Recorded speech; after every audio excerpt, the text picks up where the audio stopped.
In this episode, we are continuing our discussion of abstention from voting and the moral case for abstention.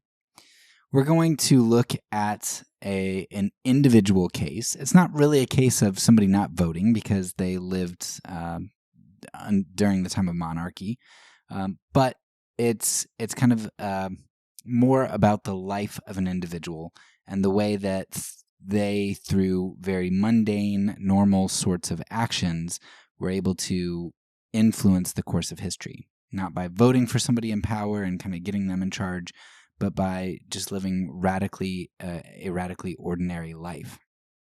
And the reason I wanted to introduce this here is because so far in the season, we have spent a lot of time kind of making a negative case, like a moral case against voting. And we've talked about which would mean that abstention is the morally right thing to do because you don't want to take on the evil. Talking about consequentialism and that.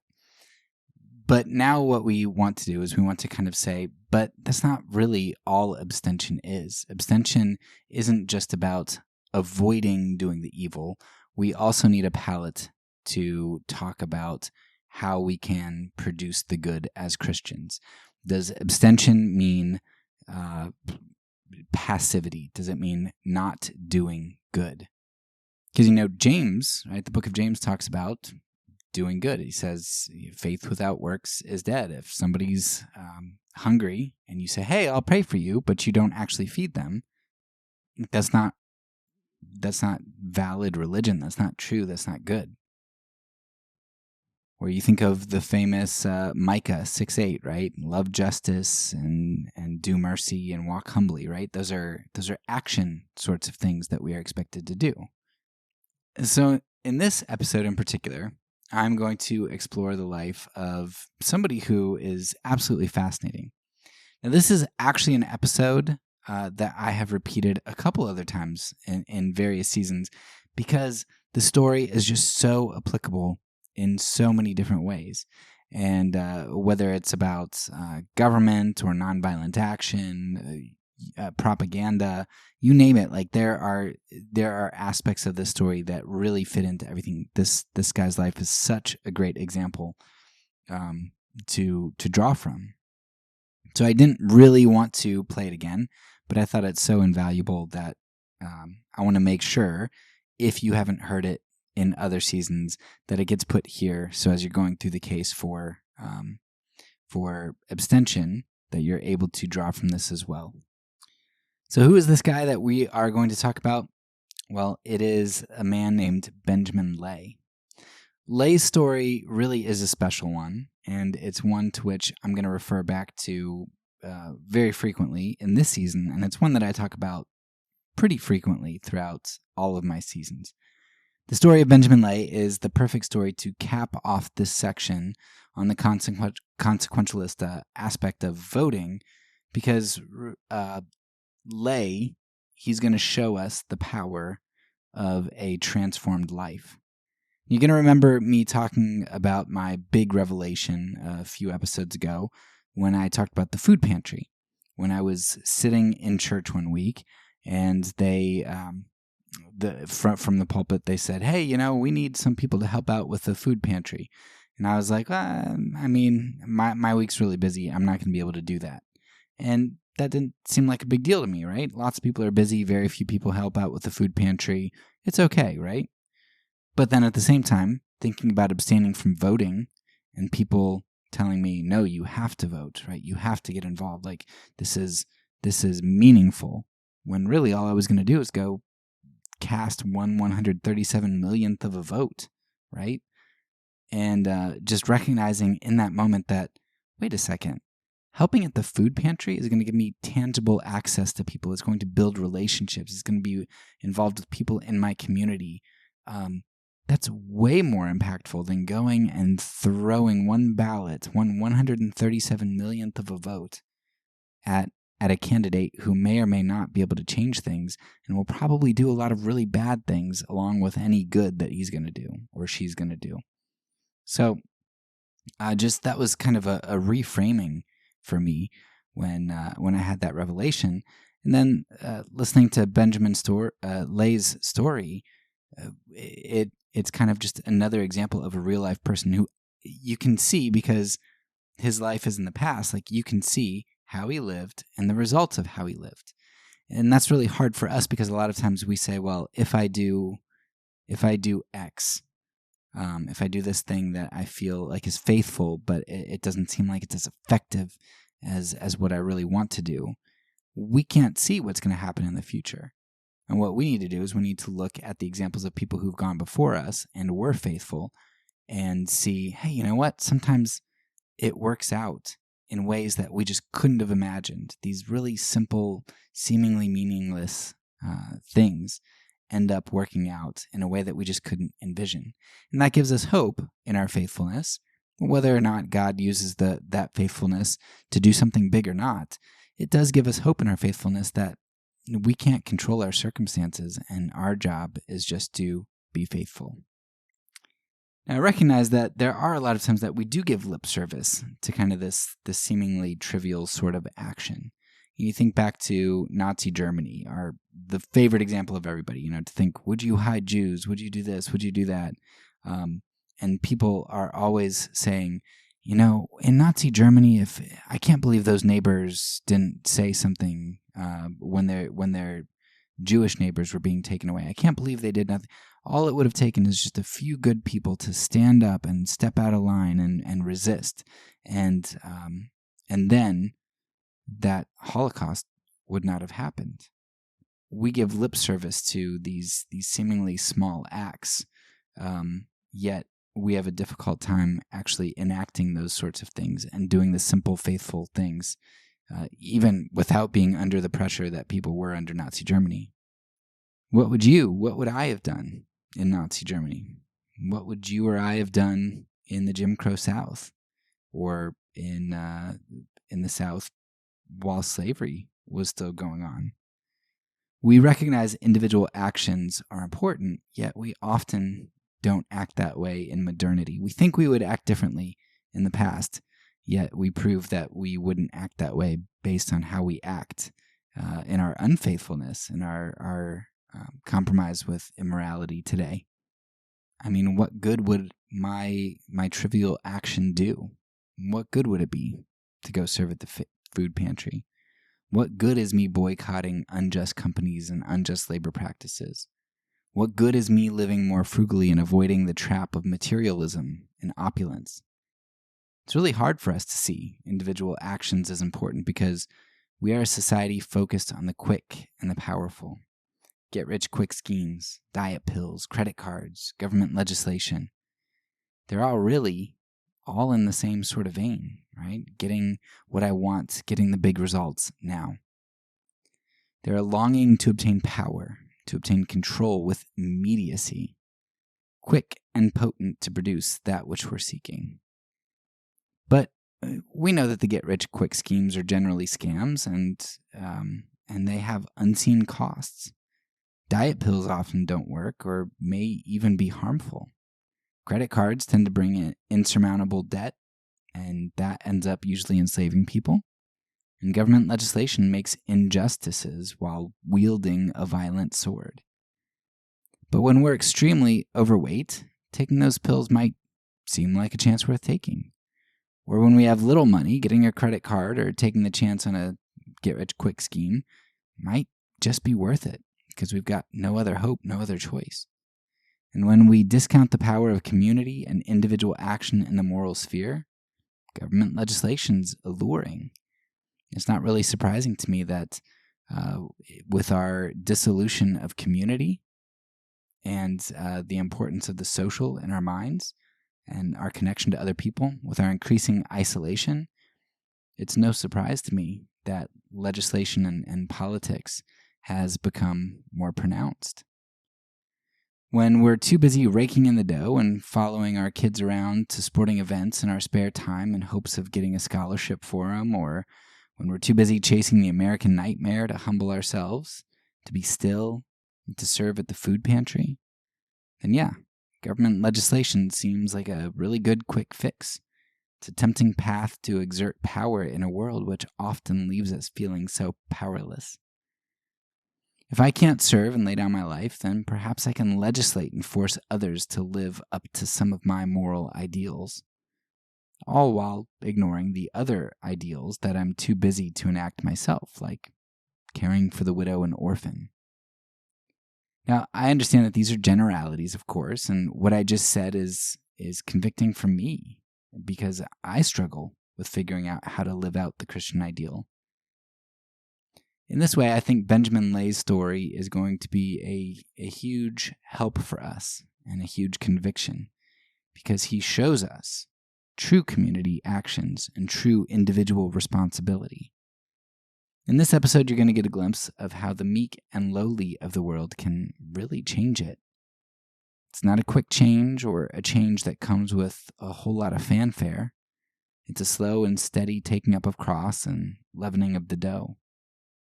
So I hope you'll enjoy the story of Benjamin Lay and that you'll keep it tucked away in your mind, because I'm going to refer to it throughout the rest of this season. I hope this gives you a vision for the kingdom and the means whereby we Christians ought to bring change about.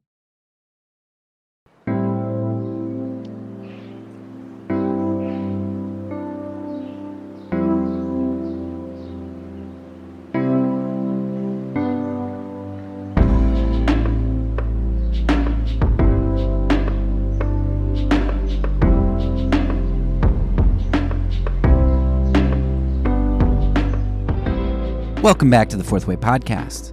Today we have a special Juneteenth episode. For those of you who don't know, Juneteenth is celebrated as the day in which the last slaves in the United States learned of their emancipation in Texas in 1865. I decided that I wanted to do a special episode on nonviolence in relation to American slavery. Now, while I thought it would be best to highlight Black involvement in the nonviolent movement, I am not well-versed enough in that aspect yet to be able to speak knowledgeably. I've been doing a ton of reading from the Black community, like from Douglass, Booker T. Washington, Thurman, King. I mean, and then moderns like Jamar Tisby. So I've been reading a ton of books about Black history and from Black authors, but I haven't because I've been reading so much just to kind of catch up with things that I never read or knew about growing up because of my environment and the priorities that my community have. I have not dug into the nonviolent niche within the Black community, other than, of course, like in the civil rights era.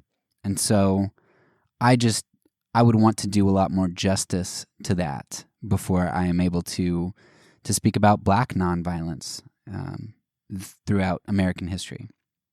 So if you can excuse the fact that this episode is not going to feature Black nonviolent activists, hopefully you can understand my reasoning for that and wait for a future episode that is able to do that in the next few years, hopefully. As my reading list is already really long. So, and if you have any good resources to shoot my way that would help me with this, I could definitely bump it to the top of my list because I would love to learn more about that. But instead, at the moment, I am going to actually take a look at the origins of abolition, particularly amongst the famous, maybe most famous, American nonviolent activists, which would be the Quakers. I'm aware that there were some abolitionist voices here and there throughout the centuries, even before the time that I'm going to talk about today. There are also very early humanitarian voices like De las Casas, who highlighted the egregious evils done against Native Americans. So I recognize that my starting point on abolition isn't perfect, or on humanitarian ideas. It's not perfect. But I think that today's episode is going to be a pretty good place to start. And I want to start by taking a look at the Quakers, and specifically at the life of a man named Benjamin Lay. For this episode, I'm going to be drawing heavily from a book entitled The Fearless Benjamin Lay, with the subtitle, The Quaker Dwarf Who Became the First Revolutionary Abolitionist. And I hope that the title has you intrigued already, because it caught me when I first saw it, I was like, I have to read that. So you should definitely pause this episode and go read that book. It's a relatively short book, and it's worth it. When you start delving into Christian pacifism, you'll be coming across the story after story of Quakers. You get Quaker stories in England, in the American colonies, and you even get Quakers coming into play when you don't really expect Quakers to be on the scene anymore. Like I remember when I was listening to Waging Nonviolence, or what's it called? Like City on a Hill. I forget. City of Refuge. Their podcast about André Tocquemé and La Chambon. And it was surprising to me that I was coming across Quakers from the United States who were trying to do things to save Jews in France. I'm like, man, Quakers are just like really connected. They're always caught up in like these great justice issues, like the Holocaust or slavery. For as small as the Quaker sect is, it seems that they've more often than not been at the forefront of courageously attacking the worst evils that the world has to enact at the moment. And while most Protestants would take serious issues with some of their theology or ecclesiology, and admittedly, to me, some of this stuff sounds really strange, one has to admit that the fact that they continuously seem to find themselves on the side of justice and looking a whole lot like Jesus in that regard, and facing extreme consequences and social pressure for those things, and bucking against that says something pretty significant to me about them. Conversely, it says something pretty damning about my group, that my group historically tends to find itself on the wrong end of a lot of these issues. Ideally, you'd mix word and deed, ideology with praxis, but it seems like a difficult thing to find a lot of times when you look through history and you look into modernity as well. So as I was researching Quakers, my impression of the Quakers was very different than what I discovered them to be. I thought they were a pretty stoic, quiet sort of people, and maybe they are in general.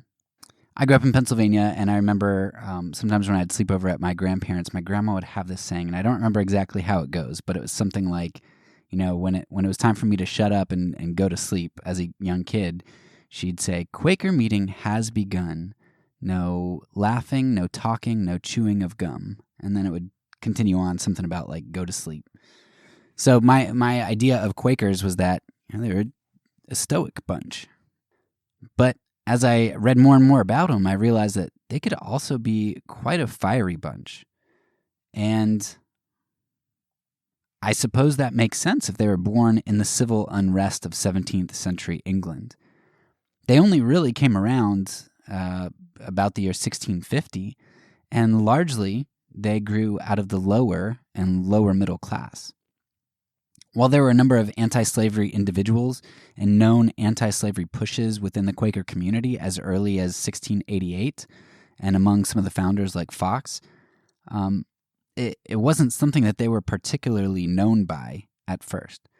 In fact, by the early 1700s, as you get into third-generation Quakers, you actually have a number of Quakers who have gotten pretty wealthy, especially in the colonies, and you have a decent number of Quaker slave owners.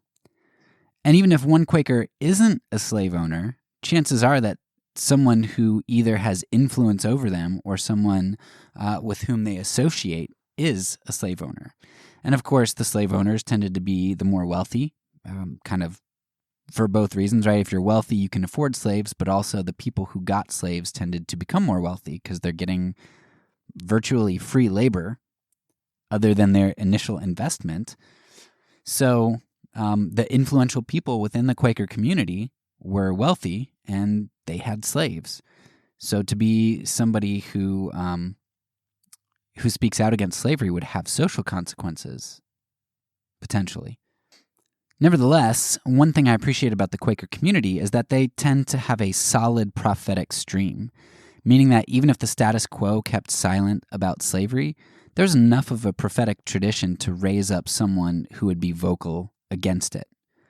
That's one thing I appreciate about the Quakers, which I think is lacking a lot of times in Protestantism, in part because we're so fragmented that we can just create new denominations when we have a problem.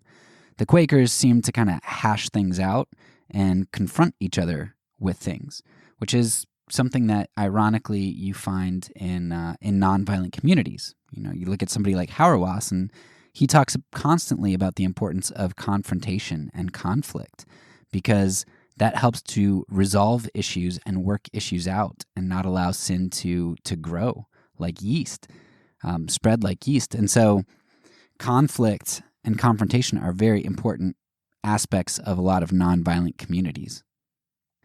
And that's also a loving thing, to not let brothers and sisters not only diminish the light of Christ that you're sharing to the world, but also to not allow sin to reign within them because you care for their souls. So, at this time, when Quakers many have become wealthy and slave owners, enter prophetic Benjamin Lay. Now, Benjamin Lay was under 4 feet. He was a hunchback and a dwarf and a Quaker abolitionist. His early life as a sailor was particularly influential in convincing Lay about the horrors of slavery. He spoke with slaves from all over the globe, and he was horrified by how terribly they were treated. He was especially appalled at how the women were treated, hearing stories of how the trip across the Atlantic involved the captain and sailors keeping women in their quarters and raping them several times a day. And that's, with slavery, just like with the Holocaust, it's like the more I read, I feel like I know at the utter depravity that humans have. But then you hear stories and you're like, oh, yeah, that makes sense that the captain and sailors would rape women coming across the ocean. But man, I never really thought about that as being just another aspect of the horror of slavery. Something similar happened the other week when I was reading Night by Elie Wiesel, and he talked about how some of the boys in his camp ended up being better fed, the young boys being better fed than anyone else. And, you come to find out, well, that's because one of the commandants has an affinity for young boys, and so he uses them for sex in the Holocaust camps. And you're like, man, for as bad as the Holocaust is, the starvation, the sickness, the colds, the death, the separation, you just throw in being sexualized as a boy, being raped by a man over and over and over again throughout your stay. It's just one more horrible thing that you throw into the mix, that like your mind thinks that it's already maxed out the horror of such an event. But there's always more. There's always something that adds more complexity and evil to how terrible it was. And that's what, reading this and discovering what the captain and sailors did to slave women on the journey, that's what that did to me.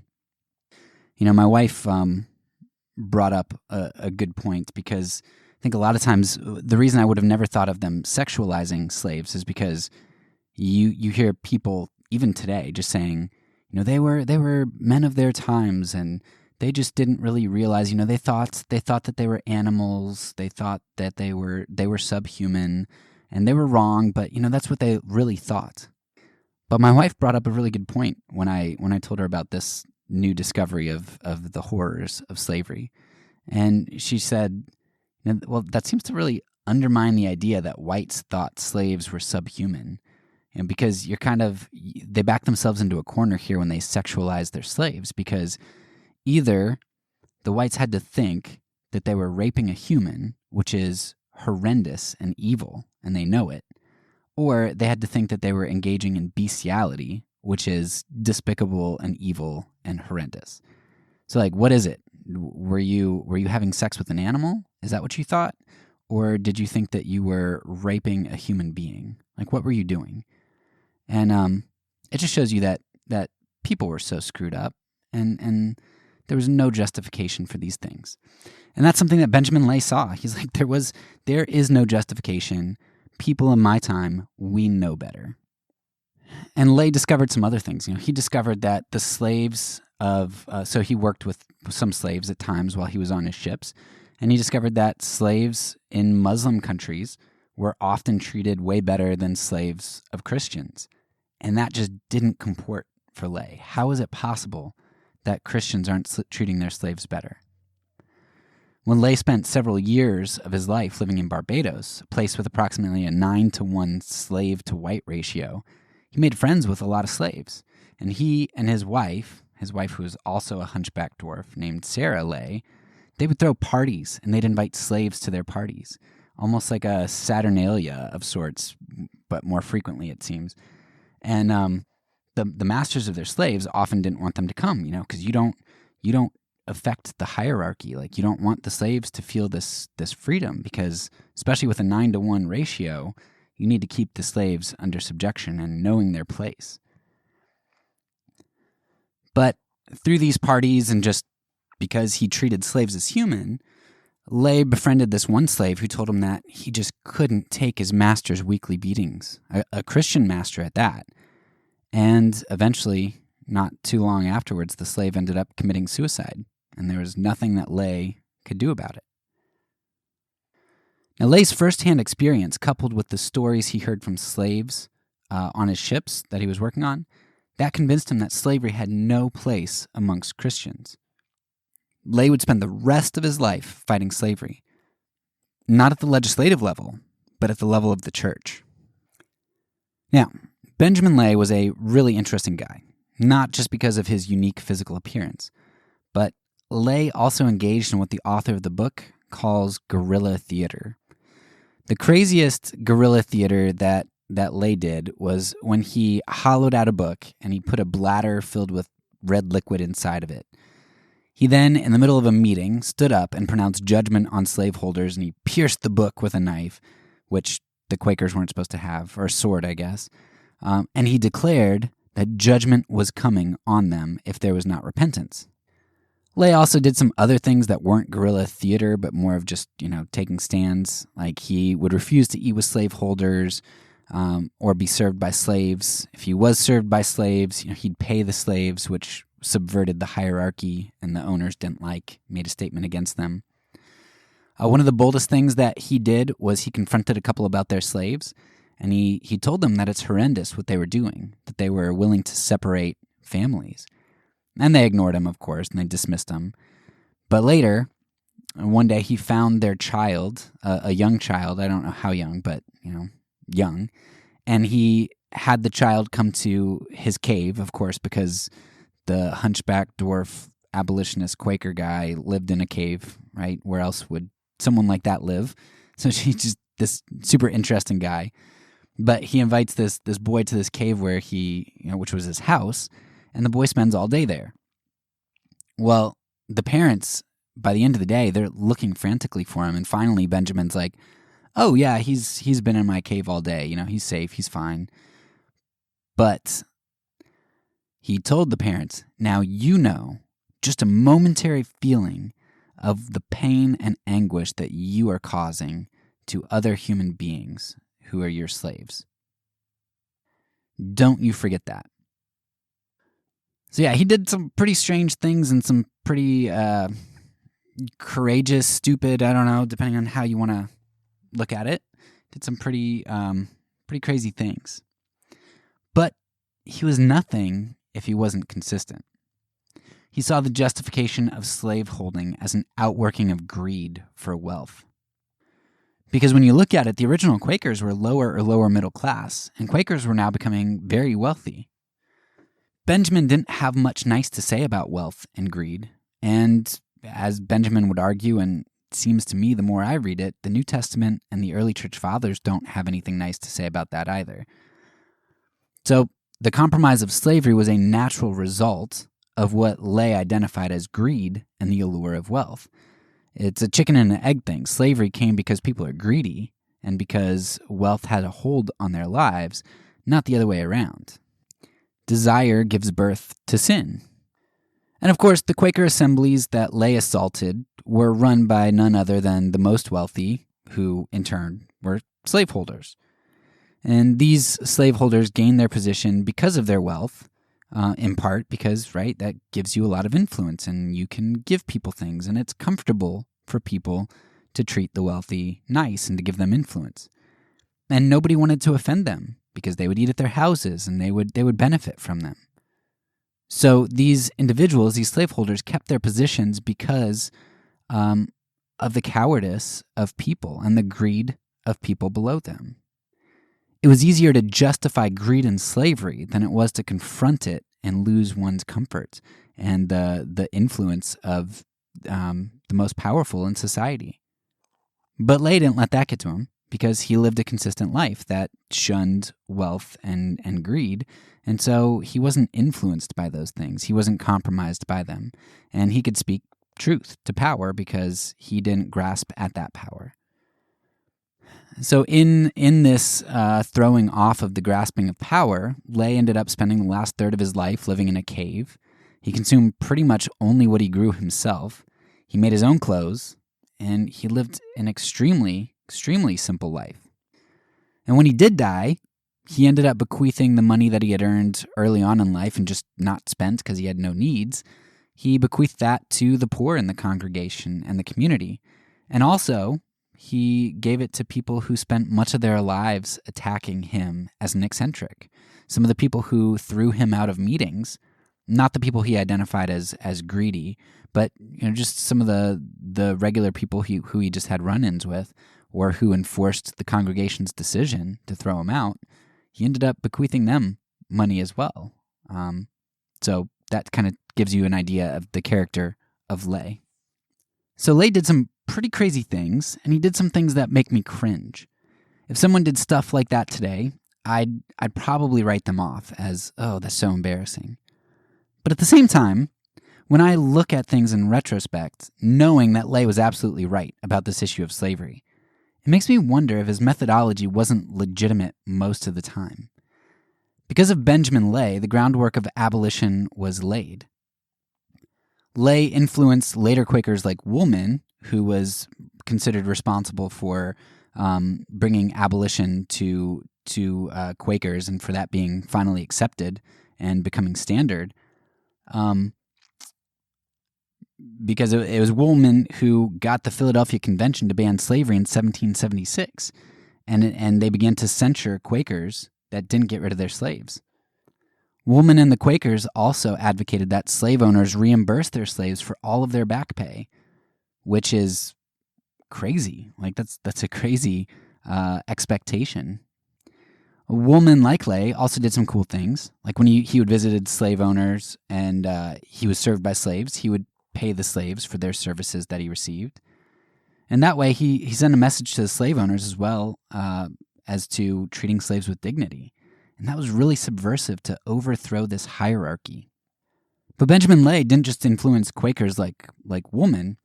He also rubbed shoulders with people like Benjamin Franklin, the man who published Lay's infamous book, All Slave Keepers Apostates, which is probably the most influential anti-slavery book ever for the abolition movement. It influenced the future abolition books and thinkers.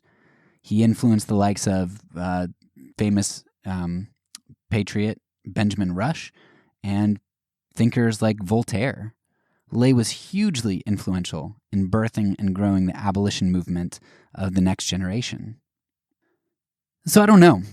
It makes me wonder if we are just cowards and this Old Testament prophetic sort of witness stuff is good.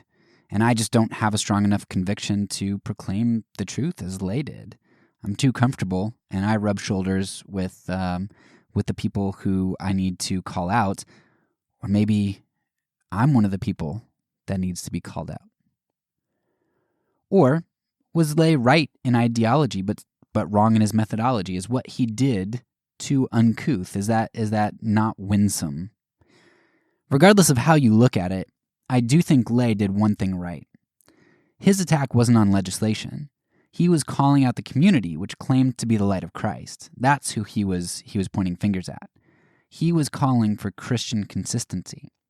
And it's interesting that as the Quakers came around to abolition, officially ending it in 1776, 30 years before Britain's first move to end it, and 60 years before Britain completely abolished it in the empire, It's interesting that their indirect influence on others seemed to be a contributing factor in abolition's rise. So by Benjamin purifying the church, I don't know if you can directly link it, but it seems like the purification of the Quakers actually ended up rubbing off on the broader community.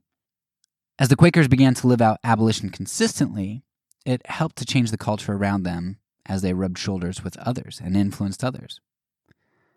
Now, as far as this episode goes, I'm not going to go into a ton more detail on Benjamin Lay. I highly recommend the book The Fearless Benjamin Lay to fill in more details if you'd like. You can find it on Scribd as an audio or digital book.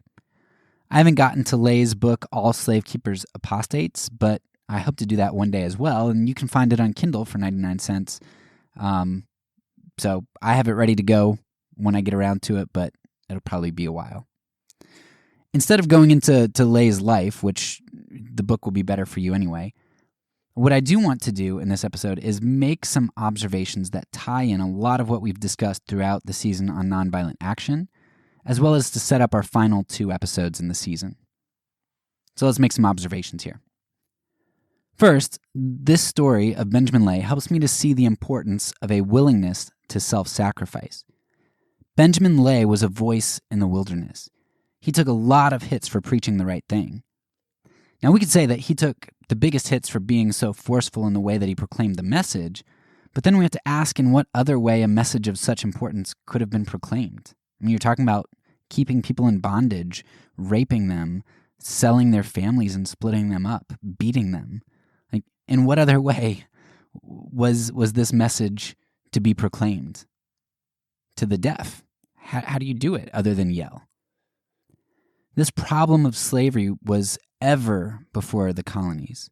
Everything one touched, visiting church members who owned slaves, going to the docks, eating sugar. No matter what you touched, slavery was everywhere. If a culture is so numb to such an egregious evil, maybe what Benjamin did was the only sane and moral thing to do. But then, of course, that makes me evaluate my life and our current issues. Should I be more vocal, even seemingly crazy, about certain egregious injustices? I'm becoming more and more convinced that God calls me to less and less cowardice, but I still struggle figuring out where the line is between winsome courage and insane fanaticism. I don't know. Something to ponder. Number 2, the issue of prophetic witness leads to a second point. It's impossible for us to be prophetic witnesses, at least effective ones, if our lives aren't consistent. Lay realized that he couldn't possibly make the extreme calls he made on the lives of others if he benefited from slavery himself. If he dined with slavers and was served by slaves without paying them, or if he used the goods that were products of slavery, like sugar, which he saw produced en masse by slaves in Barbados, then how could he preach against the ills of slavery when he benefited from it? It's easy not to own slaves, but it's a whole lot harder to not be tainted by a system that makes our lives easier and more comfortable, whether that is direct comfort of products that we purchase or the indirect comfort of refusing to socially ostracize oneself from the wealthier and more influential who are engaged in slavery. Either way, it all boils down to greed. I want to be connected to power, or I want cheaper goods, or I don't want to stop enjoying sugar, right? And Benjamin saw that firsthand. Greed made you complicit with the system. In small ways or big ways, it doesn't matter. As Solzhenitsyn talked about the importance of small truths, stripping away the facade of evil, it doesn't matter whether you're complicit in small truths or small lies or big lies. It's all part of one big system of violence. And so Lay withdrew from that system of violence so he could preach consistently. I think part of the reason it's hard for me to be a prophetic witness about injustices today is because I'm too selfish to bring myself to disconnect from the indirect benefits I gain from that injustice or from going along with an unjust system. I'm too comfortable. And it's hard to be so prophetic because I know that I'm a hypocrite and I'm complicit in the system myself. And I think point number 2 rears its head in a different way that I'll make my third point. Where you fail to see prophetic witness, you tend to see complicity with injustice to some degree. And where you see someone engaged in open injustice, you tend to see a network of sin. The roots always go deeper than the surface shows. And you see this in the story of Benjamin Lay in that he identified greed and a lust for wealth as a growing problem in the Quaker community. Quakers had once been simple people, but now many were accruing great wealth and using that to gain influence. Lay realized that the acceptance of slavery wasn't just some moral compromise that came out of the blue. It ended up being justified and perpetuated because of a network of sin, with greed at its center. Riches are often an indicator in the Old and New Testament that something is morally amiss. It may not be inherently wrong to have wealth, but the Bible and the early church show us that Christians should consider it a very hot potato and try to get rid of that pretty fast. If we hold on to it for too long, we'll inevitably get burned. I was listening to a podcast a few months ago, and the individual on the podcast made a statement that resonated significantly with me, and I've mentioned it in previous episodes. But he said that he did work in like slums overseas with his family, and he's like, working with those organizations and working with the poor, you tend to get people who don't go in as pacifists who end up coming out as pacifists because they see the great amount of violence that is done primarily to the poor. Violence is generally done against the poor because they don't have access to the system, but also because the people who are wealthy, by and large, have greed at the center, and because when you have a sin, you have a network of sins. When you see greed, you will get other sins. And violence tends to kind of come out of greed at some point, whether that's violence directly harming somebody or whether that's the violence of creating systems that oppress. And I found something very similar when it was me being in our church's diaconate and working with the poor that helped me to see we're not living the right way at all in regards to how we treat the oppressed. And when I went back to see Jesus' words in the Beatitudes, and I started to realize that I think Jesus is more radical than we've made him out to be because we've made him out to be like us, then I was able to reevaluate all of his words, including the nonviolence and enemy love. I'll link a great article about the embezzlement of the church, which talks about the early church and their view on poverty and stuff. I'll post that in the show notes, and I could go on and on about this topic, and I think I'm going to have a season on this, on poverty and such at one point. But for now, go ahead and read that article, and I'll just drop this concept here and not go down that rabbit trail anymore. Anyway, it's interesting how at the end of Lay's life, when some of the main culprits that he pointed out for their greed and for slavery, when they ended up dying, he found out that their greed and power-mongering, in all of that, they'd actually engaged in other moral issues like embezzlement of government funds. So Lay's observation and critique that, look, when you see something like slavery and that's justified, you keep digging. There are roots all over the place, and you're not just going to find one problem. You're going to find a network of problems, and that's part of what Lay was trying to get rid of when he lived a simple life. He recognized how one thing leads to another. But that's not how most of us see it, right? We see wealth and therefore influence, and we give those people leadership positions, which you see in churches all the time. It's a certain type of person that gets leadership, which it isn't bad that people of a certain type, like businessmen type, get leadership, but you just don't see like early church types of things where you have fishermen and poor people in leadership at all. It just doesn't happen. Lay recognized that as a problem. And I would even say in the 2020 election when Piper came out with an article against Trump, or at least saying, hey, look, pride's a big deal too. Our Christian community couldn't grasp that concept of this network of sins. And they just kind of looked for a 1-to-1 ratio and saying, well, abortion is absolutely terrible. And now you're talking to me about this kind of esoteric pride thing that, everybody has pride. What's the big deal? But, the point is, I just read an article about President Trump, because this is almost Thanksgiving 2020, when I'm recording this. But President Trump just, was trying to consider bombing Iran because Iran now has more nuclear, it's amassed more nuclear, not weapons, but material. And he's like, hey, can we bomb them before I leave office? And it's like, he backed out of a nuclear deal. So Iran starts to, they're not held accountable for that anymore. So they start doing what they were going to do. And now he's considering bombing them.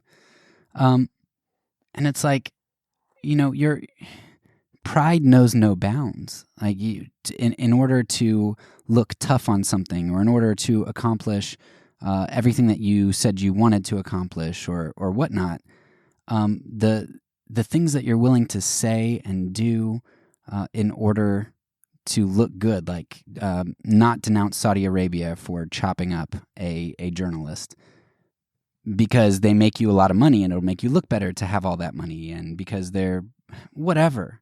Like pride, just, you're going to find a network of sins, and pride is one of the biggest issues that you're going to see in something like the Book of Proverbs about rulers and stuff. So this network of sins idea is very huge. It's like an iceberg. You're only going to see something. And Benjamin recognized this. Like when I see the issue of slavery, I bet as you uncover more and more of somebody's life, you're going to find a lot of really big problems. And that at least worked out with the individuals that Benjamin was critiquing. All right, number 4. I love getting a glimpse of Lay's work in the church. My impression was that Lay wasn't really trying to go outside of the church at all, though I don't know that 100%. It didn't really talk about pursuing legislation. I don't know if Lay would have been opposed to that. But Lay seemed to realize that the primary issue was getting his community, the church, to live lives of purity and consistency, which they eventually did by and large. Now, it's amazing to see how rather than leave the Quaker community when they tried to push him out, he fought to stay in it. He loved the majority of the people who were against them and repented where he needed to, but he kept pushing where he needed to as well. You see a community that continued to wrestle with each other, to censure each other where they felt they needed to, and to repent. It's a beautiful picture of what the church ought to be rather than the denominational consumerist framework that we have today in many Protestant denominations. It was by purifying the Quaker movement that they were able to be a voice and a framework for the abolition movement that came after them. In the same year and in the same city that the Declaration of Independence was signed by a group that ended up writing slavery into the new nation they would form, the Quakers, in the same city, same year, wrote slavery out of their presence. To my knowledge, they were the first major European group in this era to end slavery, to even talk about it to the extent that they did. And that set some precedents and influenced future abolitionists. Yet we, July 4th, we commemorate what our founding fathers did in their breaking off of Great Britain, which then allowed for westward expansion and genocide of the Native Americans, and which eventually wrote slavery into our Constitution. But we don't celebrate the fact that the Quakers wrote slavery out of their presence in that same year in Philadelphia. So purification of the church was the focus. And I think we've argued a lot that should be our focus as Christians. Number 5. One thing you see in many nonviolent movements is that class is vital to change sentiment. Lay and many abolitionist Quakers were lower or lower middle class, and they were often fighting against the upper middle class or the wealthy. However, what we see in many modern nonviolent movements is that revolutions occur when the middle class and intellectuals get on board. Iran is a prime example of this in their revolution of 79.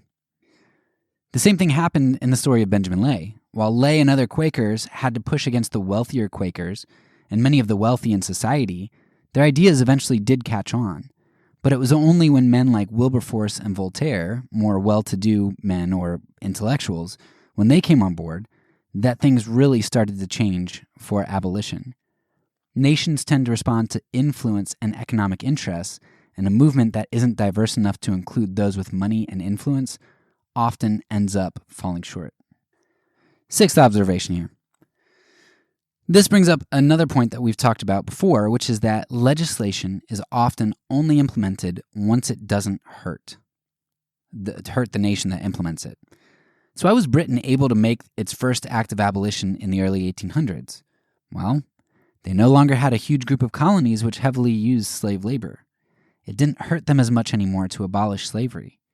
However, Britain didn't fully abolish slavery until 1833, and when it did, it paid the slave owners for their slaves. It didn't compensate the slaves as far as I'm aware. The only group who did that, who compensated their slaves to a large extent, were the Quakers, and that was self-imposed. That was voluntary. That wasn't government enforced. In fact, if you look at it, and I'll post this in the show notes, but Britain was paying on their slave debt, their debt to slave holders, from 1833 all the way through 2015. So the legislation that abolished slavery cost Britain 180 years worth of taxes. Of course, the slave owners didn't mind giving up their property at that point, right? If you're going to get paid a bunch of money to do it, sure, go ahead, write that legislation, pay me, that's fine. That legislation was hugely lucrative to them. Plus, the slaves weren't just disbanded, they were phased out. And even then, slavery wasn't made completely, absolutely illegal. Every now and then, illegal slaves would be seized and they'd be taken to, I think it was Sierra Leone, where they were forcefully enslaved for up to 14 years. So it wasn't technically, life slavery. Well, one of the leaders of Sierra Leone, he was, appalled by this, and he was given governorship of that district. I don't know, part of the empire for Britain, and he balked at the fact that they kept getting shipments of slaves in, and he was promptly dismissed by none other than William Wilberforce, the great abolitionist. Now, Wilberforce was against slavery, but he had helped to make a deal that he thought he needed to make in order to mostly abolish slavery. And so when this guy came into Sierra Leone and tried to upset that system, that deal that Wilberforce had made, Wilberforce was like, nah, we got to keep slavery around in this small way, so that I can keep my word about slavery. About not completely ending it, but allowing the people of Sierra Leone to continue to profit off of it. So Wilberforce took this lesser of two evils approach, and thus he prevented the full abolition of slavery by the new governor of Sierra Leone, and actually dismissed him for attempting to do so. So even the full abolition of slavery is way more complex, and there's a lot more to go into with people like Wilberforce and assessing their actions and such. Now, at the same time, the colonies went full force into slavery. It was too lucrative to give up. It may have even been a part of what drove them to rebellion. I don't know. We know westward expansion was one reason they wanted independence, and perhaps they knew that abolition was coming down the pipes as well. Who knows? But as it was with Britain, so it was with the States. Slavery was only abolished once it was already going out of style, and it was more lucrative to do so. And we addressed that in our CRT episode last season. Now, it doesn't mean I'm not happy that legislation was eventually put in place. It just means that I think the cultural shift is the most important, and that always precedes legislation, and hearts need to be changed. It doesn't follow legislation. Legislation to us seems like where the power is at, but it's not. Trying to lead with legislation is the dog chasing its own tail. It's putting the cart before the horse. And Benjamin Lay realized that, I think, and his focus was on the Quaker meetings and the Christian community. And that brings me to my last point. Benjamin Lay's guerrilla theater is brilliant. Sure, it was also abrasive, but I think Lay shows us what Solzhenitsyn was getting at when he talked about exposing lies. Lay put the immorality of slavery ever before the people. They couldn't ignore it or forget it. The parents of the child Lay took to his cave knew what it meant to keep slaves every time they worried about their son from that day forward. Those who dined with Lay thought about their comfort and consumption as complicity with slavery every time Benjamin paid slaves for their wages or refused to take sugar. While these seem like very small steps, Benjamin Lay was able to bring the evil of slavery to the forefront of everyone's mind through his demonstrations. He shined light on the darkness. And quite honestly, I wonder if that's not why God had Benjamin Lay be a dwarf hunchback. Benjamin couldn't walk anywhere without being noticed. And when he did his antics, you couldn't erase that out of your mind. And because his life was so centered on abolition, when you did think of Lay, or when you did see him, slavery was going to be the first thing that would have come to anyone's mind. One couldn't get the image of Benjamin out of their minds, and in some ways, his twisted figure was a perfect reminder of the twisted evil of the slavery he preached against so vehemently. Benjamin himself was maybe the best object lesson, a walking object lesson of slavery and abolition. Lay helps to encourage me to understand the importance of speaking truth, even small truths, or big truths in small ways. Daily unmasking lies is the greatest nonviolent action we can all participate in. It is through the life of Benjamin Lay that so many others realized the truth, and within a generation were changing public sentiment and national policy against slavery. Go read The Fearless Benjamin Lay and thank God that he uses people like him to do great things. And this Juneteenth, recognize that one of the main reasons Quakers were so prominent in rescuing runaway slaves and joining in the abolition movement, and why the world's sentiment shifted against slavery, is because of a dwarf hunchback Quaker abolitionist named Benjamin Lay. That's all for now. So peace, and because I'm a pacifist, when I say it, I mean it.